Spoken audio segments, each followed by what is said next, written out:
Selamat siang Bapak Ibu, bertemu dengan saya Markus Oci dalam tutorial penyusunan kurikulum perguruan tinggi agama Kristen mengacu kepada Kerangka Kualifikasi Nasional Indonesia atau yang disebut dengan KKNI. Jangan lupa Bapak Ibu tonton video ini, subscribe, like, dan tekan lonceng. Penyusunan kurikulum perguruan tinggi keagamaan Kristen mengacu kepada Kerangka Kualifikasi Nasional Indonesia oleh Markus Oci. Yang pertama, kita akan melihat pengertian kurikulum. Kurikulum adalah seperangkat rencana pengatur mengenai capaian pembelajaran lulusan, bahan kajian, proses, dan penilaian yang digunakan sebagai pedoman penyelenggaraan program studi. Artinya ini pengertian kurikulum secara umum. Kemudian pengertian kurikulum dalam konteks perguruan tinggi keagamaan Kristen, yaitu setiap program studi di PTK ditetapkan dan dikembangkan oleh satuan pendidik PTK masing-masing dengan mengacu kepada standar nasional pendidikan tinggi untuk setiap program studi yang mengacu kepada pengembangan kecerdasan intelektual, akhlak mulia, dan keterampilan. Hal ini mengacu kepada PP nomor 49 tahun 2019 tentang pendidikan tinggi keagamaan. Sedangkan pengertian kualifikasi nasional Indonesia yang disebut dengan KKNI adalah kerangka penjenjangan kualifikasi kompetensi yang menyandingkan, menyetarakan, dan mengintegrasikan antara bidang pendidikan dan bidang pelatihan serta pengalaman kerja dalam rangka pemberian pengakuan kompetensi kerja sesuai dengan struktur pekerjaan di bidang masing-masing. Secara khusus di sini adalah sektor berdasarkan kepada PP nomor 8 tahun 2012 tentang KKNI. Itu adalah pengertian tentang Kerangka Kualifikasi Nasional Indonesia. Dasar hukum pengembangan penyusunan kurikulum perguruan tinggi keagamaan Kristen ada beberapa hal. Yang pertama adalah dimulai dengan Undang-Undang Republik Indonesia nomor 12 tahun 2012 tentang pendidikan tinggi. Kemudian peraturan presiden yang disingkat biasanya dengan PP Republik Indonesia nomor 8 tahun 2012 tentang Kerangka Kualifikasi Nasional Indonesia. Kemudian peraturan Menteri Pendidikan dan Kebudayaan nomor 73 tahun 2013 tentang penerapan KKNI bidang perguruan tinggi.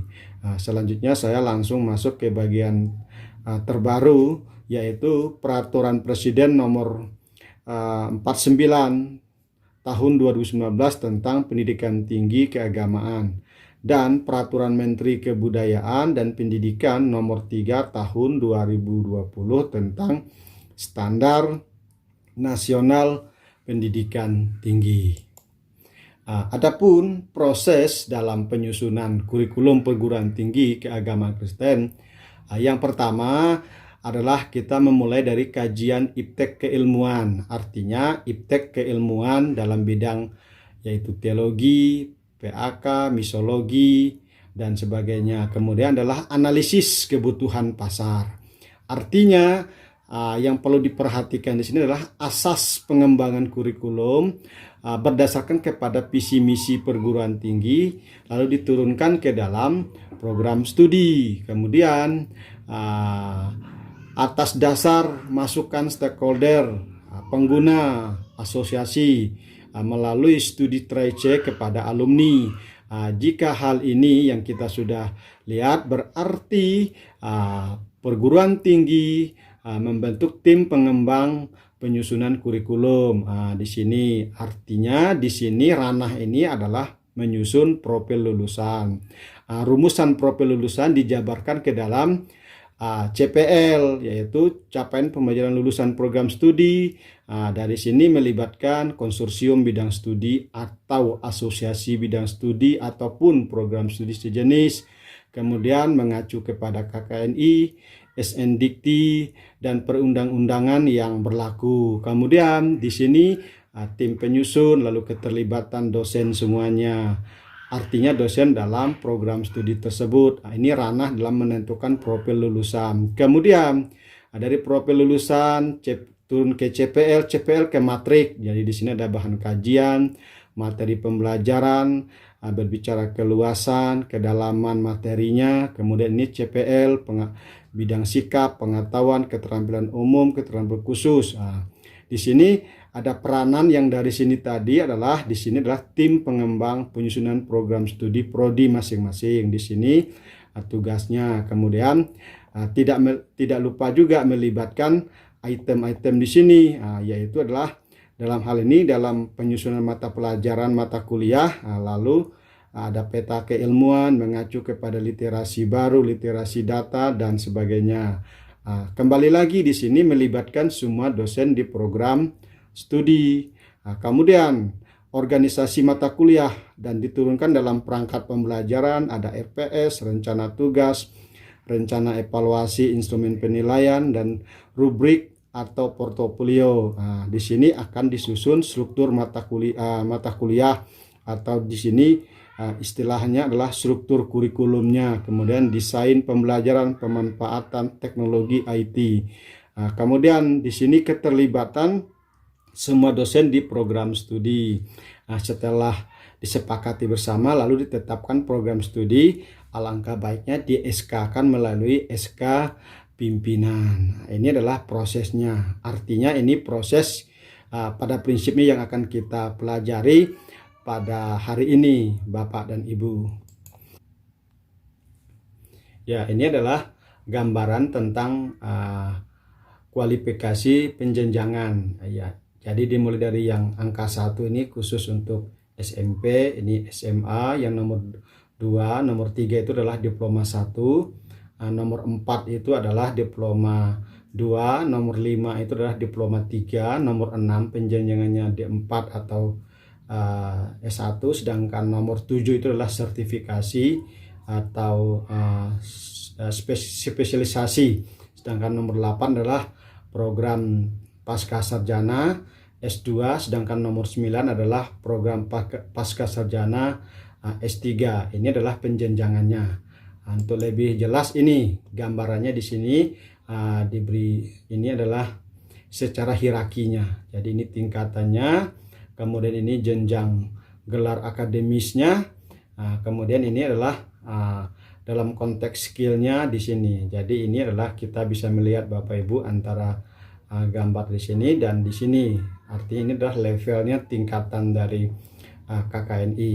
Kemudian kita masuk di menentukan profil lulusan. Apa itu profil lulusan? Yang pertama adalah profil lulusan adalah peran yang dapat dilakukan oleh lulusan di bidang keahlian atau bidang kerja tertentu dengan menyelesaikan studinya. Artinya profil lulusan itu berbicara produk yang dihasilkan melalui program studi tersebut. Kemudian profil lulusan dapat ditetapkan berdasarkan hasil kajian terhadap kebutuhan pasar kerja dan kebutuhan pemerintah dan dunia usaha maupun industri, serta kebutuhan dalam pengembangan kurikulum ilmu pengetahuan dan teknologi. Jadi lulusan program studi untuk profil lulusan ini harus dapat mengejawantakan perannya yang dinyatakan di dalam CPL, sehingga CPL itu akan mengejawantakan dari profil lulusan. Kita akan melihat bagaimana cara kita menentukan profil lulusan.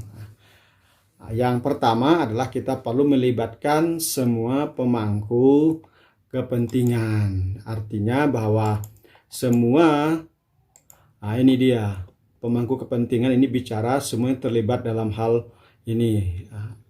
Perlu Bapak Ibu memperhatikan ini. Jadi pada tahap ini perlu melibatkan pemangku kepentingan yang dapat memberikan kontribusi, memperoleh konvergensi dan koneksivitas antara institusi dan pendidikan dengan pemangku kepentingan yang akan menggunakan hasil didik, artinya stakeholder yang akan menggunakan lulusan kita. Kemudian dapat menjamin mutu dari lulusan kita. Kemudian penetapan kemampuan lulusan harus mencakup 4 unsur yang menjadi sebagai capaian pembelajaran lulusan, yaitu unsur sikap, pengetahuan, keterampilan umum, keterampilan khusus, seperti yang dinyatakan di dalam SNPT. Ya, kemudian profil lulusan. Ini profil yang benar. Penulisannya adalah komunikator, pengelola pajak, manajer, konsultan, pendidik, peneliti, penyuluh, pengelola pelayanan gerejawi, kurator, analisis. Ekonomi, kebijakan fiskal dan moneter ini adalah profil lulusan yang salah. Anggota DPR, pemasaran, birokras, pegawai negeri, guru agama Kristen, staf HRD, mandor, pendeta atau penginjil, ketua, sekretaris, bendahara, teller bank. Jadi Bapak Ibu ketika menyusun profil lulusan yang ini yang betul bagian sebelah kiri ini. Kemudian kita masuk di selanjutnya. Ini adalah contoh profil lulusan S1 program studi teologi. Saya mengambil contoh hanya satu, yaitu pengerja gereja. Jadi ada 4 deskripsinya. Keempat deskripsi ini adalah mengakomodir ini sarjana yang mampu bertanggung jawab. Ini bidang sikap. Sarjana teologi yang mampu menguasai konsep teoritis, ini bidang pengetahuan. Sarjana teologi yang mampu mengambil keputusan, di sini masuk dalam kategori keterampilan umum. Sarjana teologi yang mampu mengaplikasikan bidang keahliannya masuk di keterampilan khusus. Ini adalah contoh profil lulusan. Jadi profil lulusan ini Bapak Ibu tidak hanya satu, ini bisa lebih dari satu. Oleh sebab itu Bapak Ibu bisa menambahkan. Yang terpenting adalah deskripsi profil lulusan mencakup 4 bidang, yaitu sikap, pengetahuan, keterampilan umum, dan keterampilan khusus. Kemudian ini capaian pembelajaran lulusan CPL. Di sini saya memberikan tip atau rumusannya. Yang pertama, program studi harus menelusur hasil studi tracenya, studi pelacakan alumni. Itu merupakan salah satu untuk merumuskan CPL. Kedua, masukan dari pemangku kepentingan pengguna, para stakeholder. Ketiga, asosiasi profesi jika ada. Jika tidak ada, berarti kita langsung menggunakan item keempat, yaitu program studi sejenis, artinya program studi teologi, PAK, yang dalam rumpun ilmu teologi bisa menyusun bersama-sama. Kemudian perkembangan ilmu. Kalau bicara kita ilmu teologi dan PAK, kita menyesuaikan dengan perkembangan saat ini. Kemudian hasil evaluasi kurikulum. Ini adalah hasil evaluasi kurikulum yang terdahulu yang pernah kita lakukan dan kita mengevaluasi bagaimana hasilnya, hal-hal yang perlu masih digunakan, kemudian yang perlu kita revisi, koreksi dari kurikulum yang lama. Kemudian visi misi program studi, apakah visi misi relevan dengan profil lulusan atau profil lulusan itu mendukung visi misi. Itu menjadi pertimbangan kita dalam menyusun dan menentukan profil lulusan. Dalam konteks ini adalah kaitannya dengan capaian pembelajaran lulusan. Kemudian dalam hal capai pembelajaran lulusan, yang terpenting di sini adalah mengacu kepada SNPT dan deskripsi KKNI sesuai penjenjangan tiap pendidikan, tiap jenjang pendidikannya maksudnya. Kemudian capaian pembelajaran lulusan CPL dapat ditambah, artinya contoh di bidang sikap itu ada 11 item yang sesuai dengan SNPT. Kemudian di bidang keterampilan umum itu ada 12. Kita bisa menambahkan lebih. Kemudian di bidang keterampilan khusus dan pengetahuan kita bisa menambahkan. Kalau di sini kan biasanya kita tetapkan melalui kesepakatan bersama. Yang sudah ditetapkan bersama bisa kita tambahkan. Contoh Artinya di bidang pengetahuan ada 5 yang ditetapkan melalui kesepakatan bersama, kita bisa tambah 3 sampai 5. Kemudian di bidang keterampilan khusus demikian juga, artinya tidak ada masalah. Kemudian CPL dirumuskan dengan mengacu kepada KKNI dan SNPT. Kemudian sesuai dengan PP nomor 8 tahun 2012 dan Permendikbud nomor 3 tahun 2020. CPL, capaian pembelajaran lulusan, terdiri dari sikap, keterampilan umum, keterampilan khusus, dan pengetahuan. Untuk unsur sikap atau bidang sikap dan keterampilan umum mengacu kepada SNPT, artinya sudah ada standar minimal. Kalau mau ditambah ya boleh, kalaupun tidak ya tidak apa-apa. Kemudian untuk bidang keterampilan khusus dan pengetahuan dirumuskan dengan mengacu kepada deskripsi KKNI sesuai dengan penjenjangan dalam pendidikan masing-masing. Nah, ini contoh standar kompetensi lulusan. Artinya di bidang sikap ini penjelasannya, kemudian ini ditetapkan oleh SNPT. Saya menggunakan Permendikbud nomor 3 2020, sudah ada, tinggal kita adopsi. Ada 11, kemudian 11 item. Kemudian di bidang pengetahuan ini penjelasannya kemudian ditetapkan oleh bidang keilmuan, program studi jenis atau rujukan KKNI. Nah, dapat ditambahkan juga di sini adalah berdasarkan kepada kesepakatan asosiasi keilmuan. Kemudian ini bidang keterampilan umum ditetapkan oleh SNPT Permendikbud nomor 3 2020. Sudah ada di sini, ada 12 item, bisa ditambahkan juga. Kemudian keterampilan khusus, ini ditetapkan oleh bidang keilmuan, program studi sejenis sesuai rujukan KKNI. Bisa ditambah lagi dah sesuai dengan kesepakatan asosiasi keilmuan. Ini adalah standar kompetensi lulusan. Ini yang perlu kita pahami Bapak Ibu.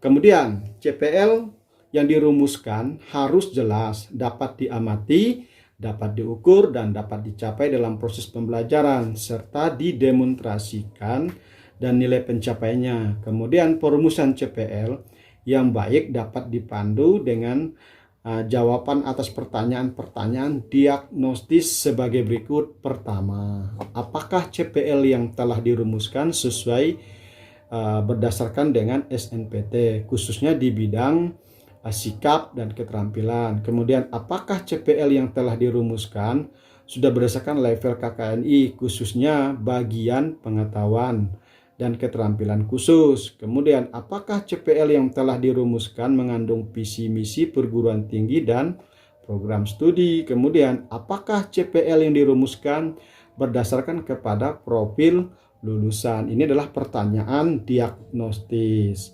Kemudian selanjutnya pertanyaannya, apakah profil lulusan sudah sesuai dengan kebutuhan bidang kerja atau pemangku kepentingan? Bidang kerja kita, kalau kita di teologi, bidang kerja teologinya apa setelah selesai? Kalau PAK pasti guru. Itu yang dimaksud. Kemudian, apakah CPL dapat dicapai dan diukur dalam pembelajaran mahasiswa? Kemudian bagaimana mencapai dan mengukurnya? Apakah CPL dapat ditinjau dan dievaluasi secara berkala? Kemudian bagaimana CPL dapat diterjemahkan ke dalam kemampuan nyata lulusan yang mencakup pengetahuan, keterampilan, dan sikap yang dapat diukur dan di dalam mata kuliah. Ini pertanyaan-pertanyaan diagnostis sebelum kita menyusun CPL. Artinya pertanyaan ini membantu kita. Ini contoh deskripsi mengenai capaian pembelajaran. Bidang sikap sesuai dengan rumusan di Permendikbud nomor 3 tahun 2020. Saya mengambil contoh 5 saja. Item ini, bidang sikap ini ada 12. Untuk S ini menunjukkan sikap, sedangkan 1 menunjukkan itemnya. Dari nomor item 1 sampai 5 ada yang saya ganti sedikit di sini istilahnya, yaitu saya kontekkan dengan dunia kekristenan. Kemudian ini saya kontekkan juga dengan dunia kekristenan. Kemudian ke 11 item ini yang contohnya 5 ini bisa ditambahkan, disesuaikan dengan pencirikasan di prodi masing-masing. Kemudian ini contoh keterampilan umum. rumusan ini, CP ini sesuai dengan Permendikbud nomor 3 tahun 2020. Ini ada 12. Saya mengambil contoh 5. Sekali lagi, ini KU ini adalah singkatan dari keterampilan umum, sedangkan 1 adalah urutan nomor 1. Kalau yang ini tidak saya rubah narasinya, saya belum merubah, artinya ini masih seperti yang ada di SNPT. Artinya ini juga ada 12 item, bisa ditambah juga. Sekali lagi disesuaikan dengan kekasan dan kepentingan dari program studi masing-masing. Lalu yang ketiga yaitu rumusan bidang pengetahuan. Ini artinya program studi harus melihat kepada deskripsi dari Perpres atau PP nomor 8 2012 tentang deskripsi KKNI. Kemudian item ini yang dari P ini kan pengetahuan, 1 urutan nomor 1 ini saya mencoba merumuskan ini sesuai dengan apa yang saya pahami. Ini masih contoh. Jika ini artinya disepakati oleh asosiasi keilmuan ataupun program studi sebidang, artinya kan dipakai semua program studi yang sama. Tetapi di program studi lokal atau di program studi masing-masing bisa menambah item 6 sampai 10 sesuai dengan kekasannya masing-masing gitu. Dan itu dianjurkan, tidak ada masalah. Kemudian ini rumusan bidang keterampilan khusus. Ini rumusan ini adalah sesuai dengan deskripsi dari Peraturan Presiden atau PP nomor 8 2012 tentang KKNI. Sekali lagi, hal ini bicara mengenai deskripsi di sini perlu ada kesepakatan antara program studi sejenis atau asosiasi. Ini saya memberi contoh 5 saja, dan jika disepakati bersama-sama oleh asosiasi dan bidang studi sejenis ya tidak apa-apa. Jika mau ditambahkan lagi ya tidak apa-apa juga, asalkan melihat kepada konteks kekasan program studi masing-masing. Sedangkan KK ini adalah keterampilan khusus, kalau 1 inilah item 1. Kemudian pemilihan bahan kajian dan materi pembelajaran. Di setiap butir CPL, program studi mengandung bahan kajian yang digunakan untuk membentuk mata kuliah. Kemudian bahan kajian tersebut dapat berupa 1 atau lebih cabang ilmu beserta rantingnya atau sekelompok pengetahuan yang telah terintegrasi dalam suatu pengetahuan baru yang sudah disepakati oleh forum studi sejenis atau asosiasi. Kemudian bahan kajian selanjutnya diuraikan lebih rinci menjadi materi pembelajaran atau mata kuliah. Tingkat keluasan kedalaman materi pembelajaran mengacu kepada CPL yang tercantum di dalam SNPT. Kemudian dijabarkan sebagai berikut. Ini deskripsinya. Artinya Bapak Ibu perlu melihatkan ini, perlu memperhatikan ini kata kunci di sini. Artinya ini perlu dicek ketika kita menyusun mata pelajaran atau mata kuliah yang kita pakai. Dalam konteks di sini lebih kepada mata kuliah. Biasanya ada istilah yang digunakan adalah bahan kajian. Selanjutnya menetapkan mata kuliah. Ini mata kuliah yang pertama adalah bungkus dari bahan kajian materi ajar yang dibangun berdasarkan beberapa pertimbangan saat kurikulum disusun. Kemudian mata kuliah dapat dibentuk berdasarkan pertimbangan kemandirian materi sebagai cabang ranting bahan kajian bidang keilmuan. Kemudian atau pertimbangan pembelajaran terintegrasi dari sekelompok bahan kajian atau sejumlah dan sebagainya. Ini adalah menetapkan mata kuliah. Contoh pemetaan capaian pembelajaran bahan kajian bidang sikap. Ini contoh. Ini capaian pembelajaran, ini BK, ini bahan kajian, ini BK1, BK2, atau dengan istilah lain mata kuliah. Mungkin di sini bahasa Indonesia, Pancasila, bahasa Inggris dan selanjutnya. Kemudian ini adalah mengenai CP.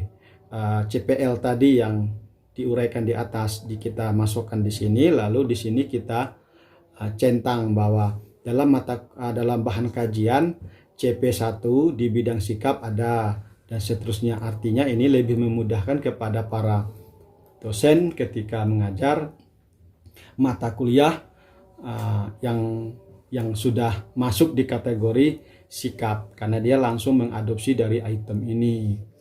Selanjutnya ini contoh hubungan capaian pembelajaran lulusan CPL, bahan kajian, mata kuliah, dan besaran SKS. Ini saya beri masuk di sini adalah deskripsi generik berdasarkan penjelasan KKNI. Kemudian ini bahan kajian, ini masih dalam bentuk satu bidang keilmuan, lalu ini dijabarkan dalam mata kuliah. Kemudian ini besaran SKS. Sekali lagi Bapak Ibu, ini contoh, termasuk juga dengan yang item ini tadi. Capaian ini juga hanya dalam bidang sikap yang saya buat contoh. Harusnya memang ada bidang keterampilan umum, keterampilan khusus, dan sebagainya. Artinya nanti Bapak Ibu akan membuat bidang ini adalah per item, artinya bidang sikap, keterampilan umum, keterampilan khusus, pengetahuan. Kemudian kita masuk kembali lagi ke sini. Ini dia. Kemudian ini ranah sikap, ini ranah pengetahuan. Kemudian ini keterampilan umum, ini keterampilan khusus. Ini deskripsi generik, ini bahan kajian, ini mata kuliah, lalu ini besaran SKS. Bapak Ibu, ini hanya contoh saja. Artinya dalam pelaksanaannya tidak harus begini, tergantung kesepakatan Bapak Ibu. Ini hanya contoh untuk memberi pemahaman kepada Bapak dan Ibu. Kemudian struktur mata kuliah. Bicara mengenai struktur mata kuliah, ada beberapa hal yang perlu kita pahami. Pertama, tahapan pembelajaran mata kuliah yang direncanakan dalam usaha memenuhi capaian pembelajaran. Kedua, ketepatan letak mata kuliah yang disesuaikan dengan keruntutan tingkat kemampuan dan integrasi antara mata kuliah baik secara vertikal maupun horizontal. Beban belajar mahasiswa secara normal antara 8 sampai 10 jam per minggu, yang setara dengan beban SKS 17 sampai 21 SKS per semester. Proses penyusunan melibatkan seluruh dosen yang ada di program studi. Artinya tidak boleh dirumuskan oleh 1-2 dosen, harus semua dosen yang ada di program studi. Artinya dosen tetap. Ini adalah mata kuliah dan besaran SKS. Yang pertama adalah, yang dimaksud ini adalah keterlibatan semua dosen. Jadi ada organisasi mata kuliah yang dibentuk, kemudian struktur mata kuliah. Kemudian di sini adalah ditetapkan oleh program studi. Indikatornya adalah perangkat pembelajaran, RPS, rencana tugas, rencana evaluasi, instrumen penilaian, dan rubrik portofolio. Di sini adalah bicara desain pembelajaran dan pemanfaatannya. Kemudian inilah struktur mata kuliah yang saya bagikan. Ini saya mengkombinasikan struktur dalam konteks kampus merdeka, belajar merdeka. Jadi saya sudah membuatnya ini. Ini adalah semesternya, ini SKS, ini jumlah SKS. Kemudian ini SKS-nya di sini, ini jumlah totalnya. Kemudian ini adalah pengelompokan mata kuliah, program akademik, ini mata kuliah wajib, ada MKP, ada MKK, MK, semua ini mata kuliah wajib. Kemudian ini mata kuliah magang, PPL 2 saya buat. Kemudian ini mata kuliah pilihan, dan ini mata kuliah wajib umum. Ini mata kuliah yang sesuai dengan Undang-Undang Nomor 12 Tahun 2012. Ini adalah mata kuliah yang dianjurkan oleh pemerintah. Ini adalah strukturnya. Kemudian setelah struktur mata kuliah, saya membuat pengelompokan jumlah SKS, perhitungan menit, penyajian, dan batas minimal kelulusan. Bapak Ibu, ini saya desain ini menggunakan, saya mengadopsi dari POM yang ada di LKPT dan LKPS. Artinya dalam akreditasi harus, kan di akreditasi program studi permintaannya begini. Jadi saya coba merumuskan ini. Ini adalah mata kuliah wajib umum sesuai dengan Undang-Undang 12 tahun 2012. Ini saya buat mata kuliah program studi atau mata kuliah program studi dan sesuai dengan pelaporan di PD Dikti.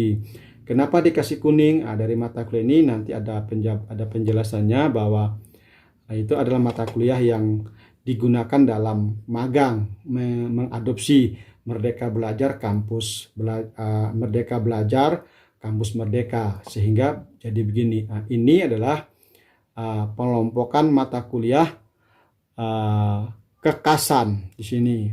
Sedangkan ini adalah mata kuliah di luar program studi yang ini, yang kuning ini, yang kuning ini. Kemudian ini adalah mata kuliah akhir dan berkarya, lalu ini mata kuliah pilihan. Ini saya buat seperti ini.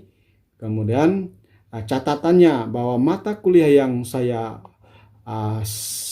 bagikan ini, yang saya buat model ini, penjelasannya di sini Bapak Ibu. Ini dia. Jadi ini penjelasannya saya mengadopsi dari yang berlaku di Indonesia dalam konteks Undang-Undang 1212, kemudian yang digunakan di PD Dikti. Ini dia, silakan Bapak Ibu bisa memahami lagi. Kemudian ini adalah sebaran mata kuliahnya. Jadi setelah jadi semua, akhirnya ada sebarannya. Sebarannya saya langsung masukkan buat format begini. Ini SKS-nya. Kemudian ini mata kuliah persyarat. Tetapi untuk semester 1 bisa tidak ada mata kuliah persyarat. Sedangkan untuk semester ke-2, ke-3 dan seterusnya adalah ada, dan ini prasyarat. Jadi mahasiswa baru boleh mengambil mata kuliah ini kalau dia sudah lulus dalam persyaratan ini yang disyaratkan di sini. Kemudian Bapak Ibu, sekali lagi, dalam penyusunan kurikulum ini memang butuh waktu yang tidak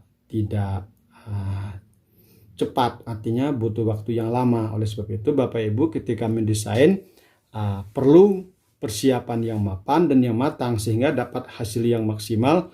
Seperti di sini tadi contoh ini sederhana sekali, tetapi merumuskan ini perlu waktu yang cukup lama. Oleh sebab itu perlu Bapak Ibu untuk memahami hal-hal ini.